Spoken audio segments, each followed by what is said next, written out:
I don't care. You said it, maybe today, and everyone believed you because you've gotten good at it. The shrug, the flat voice, the perfectly unbothered face. But pretending you don't care isn't indifference. It never was.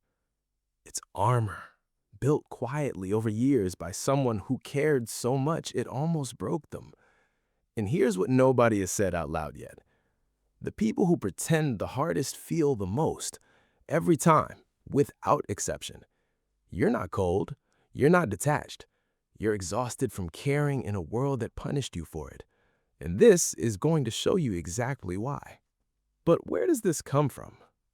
Picture a child who showed excitement once, loud, pure, unguarded, and got laughed at for it, or cried and was told to toughen up, or loved someone completely and watched that love get ignored like it meant nothing.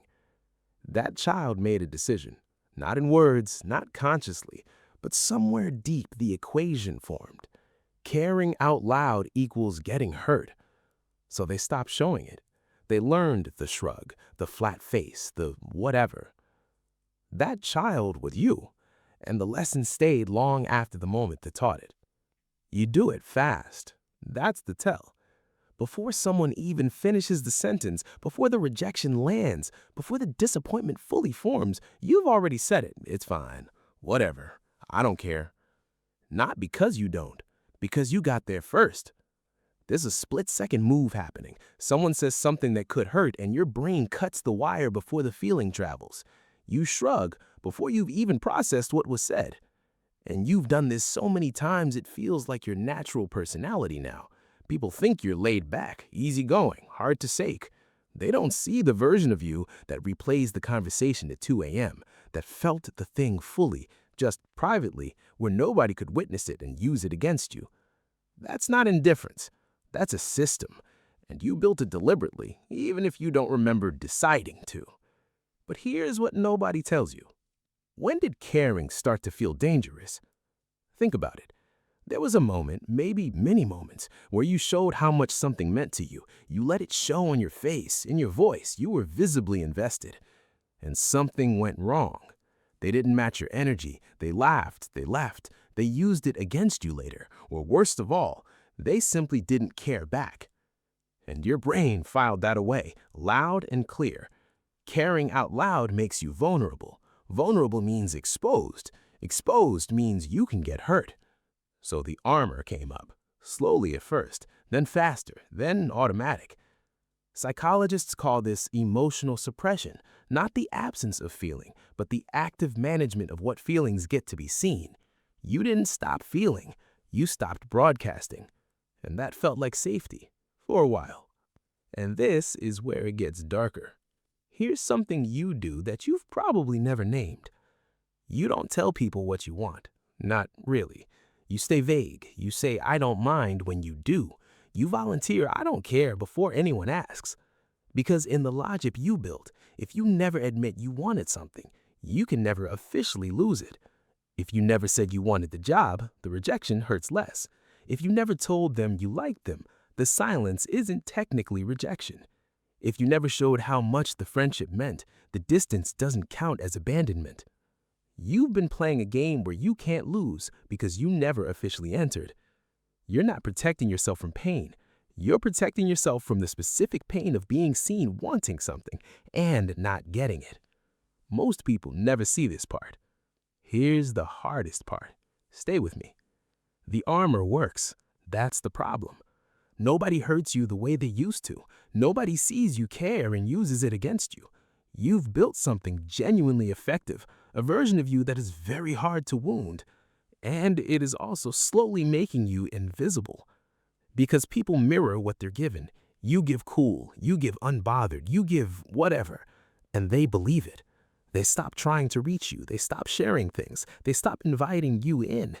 And you watch it happen, chest tight, face still, thinking this is safe. That same shrug, that flat expression, except now it's not just a shield from pain. It's a wall between you and everything that wanted to get through. You're alone in a room you built yourself and can't figure out how to leave. The real reason goes even deeper. You probably believe that showing you care hands people a weapon, that if someone knows how much they matter, they'll use it, pull away, take you for granted, because people have done that, and your evidence is real. But here's what that belief costs you. When you hide something matters, you just make sure they never know they had it. And while you're protecting yourself, they're experiencing someone who doesn't seem to care. So they adjust, they care less, they drift, and you watch the distance grow thinking, see, they didn't care anyway. But they were responding to you, to the version of you that said whatever. They never got to respond to the real one. Nothing is wrong with you. You were never broken. You were just so careful about not losing people that you forgot to let them know they were worth keeping. Here's where it gets personal. Picture yourself alone. After the group leaves, after the conversation ends, after you said, "I'm fine," one more time. And in that quiet, something drops.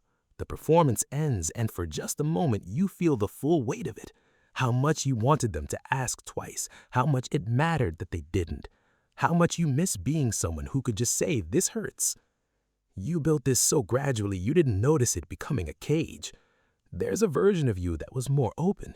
You've seen hints. A moment you laughed without thinking, a night you told someone something real and the world didn't end. That version isn't gone. They've just been waiting behind all the "I don't cares." And the loneliest part isn't that nobody sees how much you feel. It's that you've spent so long hiding it, sometimes you forget what you actually feel anymore. And this changes everything.